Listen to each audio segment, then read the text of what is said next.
पुणे, कोल्हापूर, छत्रपती संभाजीनगर, मुंबई व सोलापूरच्या आयकर अधिकाऱ्यांनी सोलापुरातील 7 जणांच्या घरी व व्यवसायाच्या ठिकाणी अचानक धाडी टाकल्या।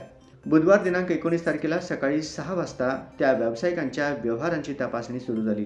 तब्बल 105 तासानंतर म्हणजेच रविवारी रात्री 9च्या सुमारास आयकर अधिकाऱ्यांची चौकशी थांबली। त्या ठिकाणचे पंचनामे करून आयकर अधिकारी रवाना झाले। आयकर विभागाच्या माहितीनुसार सोलापुरातील आपटे ज्वेलर्स, त्यांचे व्यावसायिक भागीदार कोळी व वेणेगुरकर, दुसरे सराफ व्यापारी नारायण पेटकर, बांधकाम व्यावसायिक समीर गांधी, एरिटेजचे मनोज शहा व ॲडव्होकेट उमेश मराठे यांच्या मागील 6 वर्षाच्या व्यवहाराची अधिकाऱ्यांनी पडताळणी केली।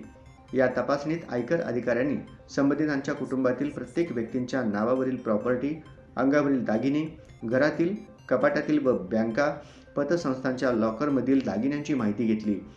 त्यांचे मोबाईल, लॅपटॉप, संगणक, टॅबमधील चॅट माहिती, बॅकअप डेटा मिळवला। दैनंदिन हिशोबाच्या नोंदवह्या, कच्च्या डायरी, वार्षिक उत्पन्न व 6 वर्षात कमावलेली संपत्ती, रोखीने केलेले व्यवहार याची कागदपत्रे ताब्यात घेतली।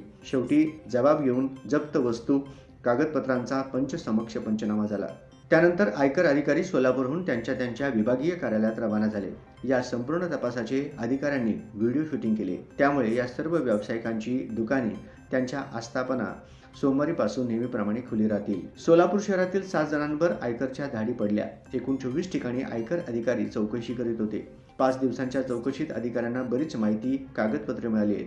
भागीदारीत व्यवसाय करणाऱ्यांकडे आलेला पैसा, संपत्ती, त्याचा स्रोत याचाही तपास झाला। सराफ व्यापाऱ्यांकडील दागिने, त्याचा हिशोब, व्याजाने पैसे देऊन जमा झालेले दागिने, सोन्याची बिस्किटे, किलोनी सापडलेले दागिने, त्याच्या नोंदी, खरेदी दस्त व साठे खताचे दस्त देखील ताब्यात घेतले होते ताब्यात घेतले आहे। आता उपलब्ध कागदपत्रे व संबंधित व्यावसायिकांनी जबाबात दिलेली माहिती याची पडताळणी होईल। त्यानंतर नेमका कोणी किती टॅक्स चुकविला किंवा नाही हे स्पष्ट होईल, असे आयकर अधिकाऱ्यांनी सांगितले। आयकर अधिकाऱ्यांना काही ठिकाणी सापडलेल्या कच्च्या वह्या व मोबाईलमध्ये कोडवर्ड मधील आकडे आढळले। काही मेसेजही तसेच होते। एकक दशकामध्ये आढळलेले ते आकडे लाखात की कोटींचे आहेत याचा अभ्यास प्राप्त झालेली माहिती व कागदपत्रांवरून केला जाणार असल्याचेही सूत्रांनी सांगितले।